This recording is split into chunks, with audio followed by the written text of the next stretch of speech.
आपको कहता हूँ कि आप 30 साल भी compete करेंगे ना इंडिया से, still you will not be able to come to the same level of India. We will never be able to come. आज से हम मेहनत शुरू कर दें, ईमानदारी और सब कुछ, फिर भी 30 साल लगेंगे उधर जाते जाते। और रशिया से उनके तल्लुकात आज के नहीं है, ये जब से इंडिया और पाकिस्तान बने हैं ये तल्लुकात उनके तब से हैं। उन्होंने कभी अपनी स्टेट को स्विंग स्टेट नहीं बनाया, वो शुरू से ही रशिया के साथ खड़े हैं। हमारी तरह नहीं है कभी एक प्राइम मिनिस्टर रशिया जा रहा है, कह रहा है कि हम रशिया से तल्लुकात बनाएंगे, दूसरा आता है कहता है नहीं जी हम यूएसए से।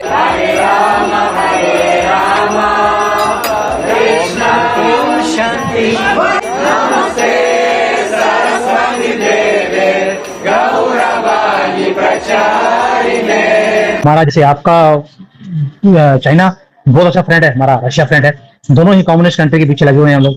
लेकिन हमारा जो रिश्ता है आपकी तरह नहीं है, आपका तो है ना लेन लेन का ही फर्क है, बस हमारा लेन और देन दोनों है, आपका सिर्फ लेन लेन है चाइना से। प्राइम मिनिस्टर मोदी जा रहे हैं, 40 अदर मुल्कों के भी हेड ऑफ गवर्नमेंट्स जा रहे हैं, स्टेट्स जा रहे हैं, लेकिन जाहिर बात है रशिया के अंदर सड़कें बंद नहीं होंगी, शहर बंद नहीं होंगे, कुछ बंद नहीं होगा, ठीक है, जैसे हमने पाकिस्तान में किया। वेस्ट चाहता है, स्पेशली यूएसए चाहता है कि हम रशिया से दूर हो जाएं, और भारत ये मैसेज भी देना चाहता है कि हम कभी भी रशिया से दूर नहीं हों।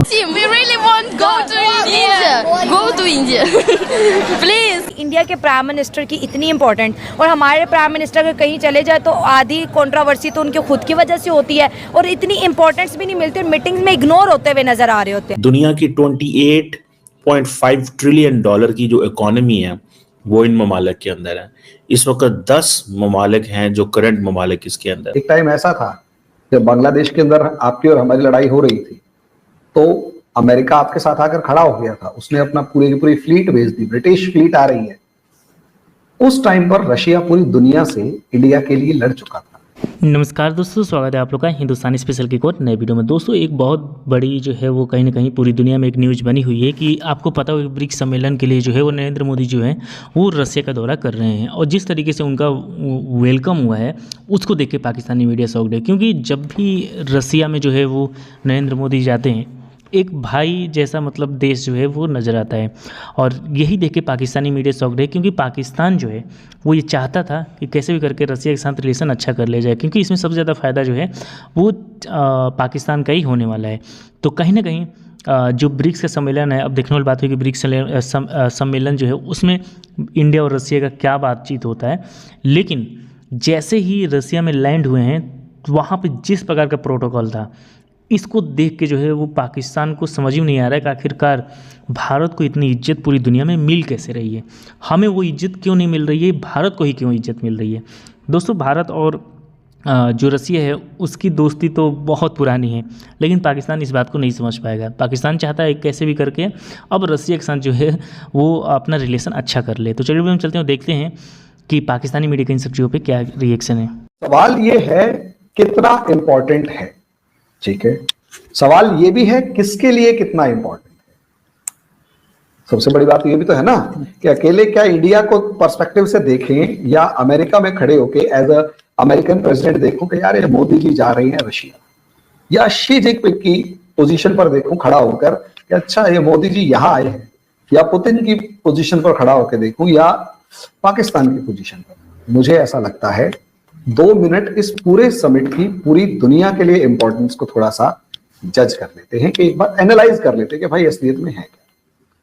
देखिए हमारे लिए तो इस समिट की इंपॉर्टेंस को आप इस तरीके से देख सकते हैं कि रशिया हमारा बहुत अच्छा दोस्त है, और हम 1 साल में दूसरी बार रशिया जा रहे हैं।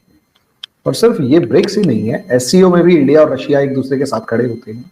इंडिया और रशिया की दोस्ती आपको ऐसे नजर आएगी कि G20 के अंदर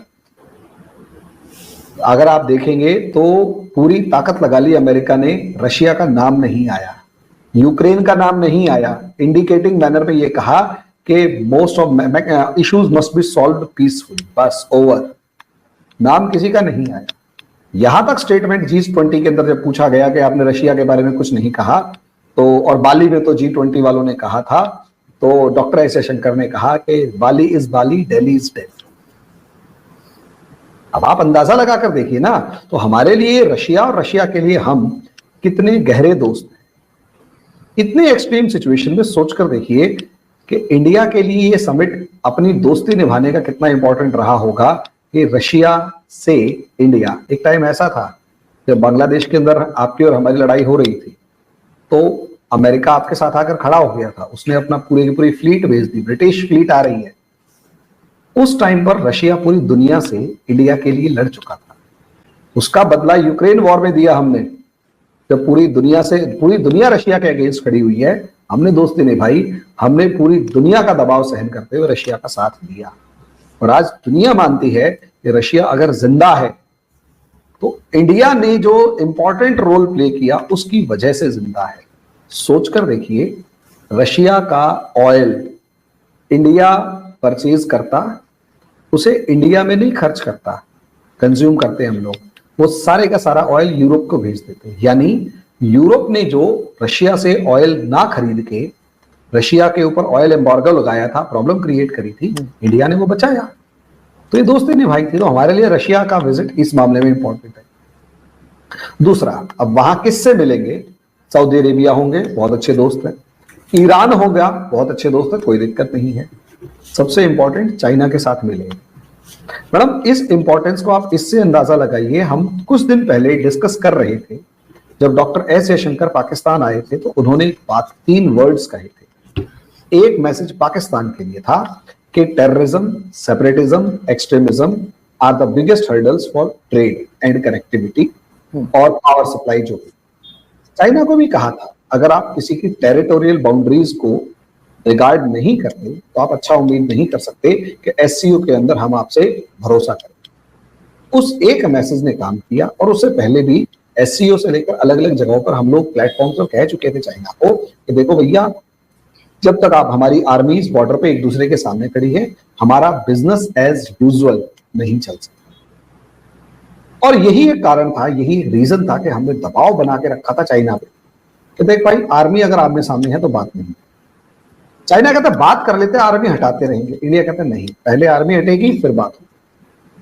अब रशिया भी इस चीज को जानता था, पुतिन इस चीज को मानते हैं। और मेरा ऐसा मानना यह है कि वो ही स्ट्रेट फॉरवर्ड पर्सनैलिटी है यहाँ पर, जो इस चीज को शब्दों में बयान करके चाइना पे दबाव डाल सकते थे। उन्होंने डाला और ये कहा कि यार इंडिया गलत कहाँ कह रहा है, बॉर्डर के ऊपर तुमने आर्मी खड़ी कर रखी है और कॉपरेशन की बात करोगे, ये तो बकवास बात है। तो वो तो लिप सर्विस हो गई ना एक तरीके की। ठीक है यार, कुछ बोलना था बोल दो, बाकी कुछ नहीं। यहां असलियत में चाइना के ऊपर दबाव जो था उसका असर था 4 साल 3 महीने बाद ही से, 4 साल 3 या 4 महीने हो गए हैं बाद ही सही अगर हम देखेंगे तो पूरे का पूरा मैटर रिजॉल्व हो गया। अब इसका नेक्स्ट है, इसको अमेरिका की नजर से कैसे देखें? अमेरिका घात लगाए बैठा है। अमेरिका इसे इंडिया की नजर से कम, ब्रिक्स की नजर से, ब्रिक्स की फॉर्म में ज्यादा देखता है कि इंडिया ब्रिक्स में शामिल होगा। और ब्रिक्स असलियत में शुरू से, पहले दिन से कोशिश है कि कैसे भी करके अमेरिका का और वेस्ट का जो पूरी दुनिया पर डोमिनेंस है, चाहे वो इकोनॉमिक है, चाहे वो मिलिट्री है, चाहे वो नैरेटिव की फॉर्म में है, चाहे वो ट्रांसपोर्ट ट्रेड की फॉर्म में, किसी भी फॉर्म में है, वो सारे का सारा इस तरीके से है कि वो किसी भी कंट्री के ऊपर सैंक्शन लगा देते हैं, उसके ऊपर इतने रिस्ट्रिक्शंस लगा देते हैं कि वो कंट्री बर्बाद हो जाता है और उस पर्टिकुलर कंट्री को अपनी टर्म्स कंडीशंस पर लेकर आने के लिए मजबूर करते हैं। अगर आप देखेंगे तो वर्ल्ड बैंक और आईएमएफ क्या है, एफएटीएफ क्या है। अब इसका नेक्स्ट लेवल देखिए आरजू जी, इसका नेक्स्ट लेवल यहाँ पर ये है कि तो दोस्तों, इस जगह आपने इस वीडियो में देखा कि जो पाकिस्तान की मीडिया इस बात से बहुत ज़्यादा ही शॉक्ड है कि जिस तरीके से वार्म वेलकम जो है वो यहाँ पे हुआ है। दोस्तों, रूस में जब भी नरेंद्र मोदी जी आते हैं तब माहौल ही कुछ अलग होता है और पाकिस्तान को यही लगता है कि जब हमारा पीएम, जब आपको पता होगा कि नवाज शरीफ जब गया था तब उसके लिए किस प्रकार की व्यवस्था थी और जब नरेंद्र मोदी जी जो गए हैं तो फिर किस प्रकार की व्यवस्था है। पाकिस्तान इस बात को नहीं समझ पाता, वो बस इंडिया से कंपैरिजन करने में लगा रहता है, क्योंकि जिस तरीके से यहाँ पे न्यूज़ सामने आ रही है कि वहाँ पे जो वेलकम है वो इतने अच्छे तरीके से किया गया है, ये कहीं ना कहीं पाकिस्तान ही नहीं पूरी दुनिया में न्यूज़ जा रही है। और यही वजह रही है कि अमेरिका जैसा बड़ा मुल्क जो है वो भी इस बात से जलता है कि भारत और जो रसिया है उसके बीच में इतनी दोस्ती, गहरी दोस्ती हो कैसे गई है। मतलब जो अमेरिका है वो भी जो है वो नहीं चाहता कि इंडिया और रसिया के बीच में इतनी गहरी दोस्ती हो। तो दोस्तों, बस आज के वीडियो में इतना ही। आई थिंक आप लोगों को वीडियो अच्छा लगा। वीडियो को लाइक और चैनल हिंदुस्तानी स्पेशल को सब्सक्राइब कर लें, क्योंकि हम आपके लिए इंटरेस्टिंग वीडियो लाते रहते हैं। मिलेंगे इस न्यूज़ में, तब तक हिंदुस्तानी स्पेशल।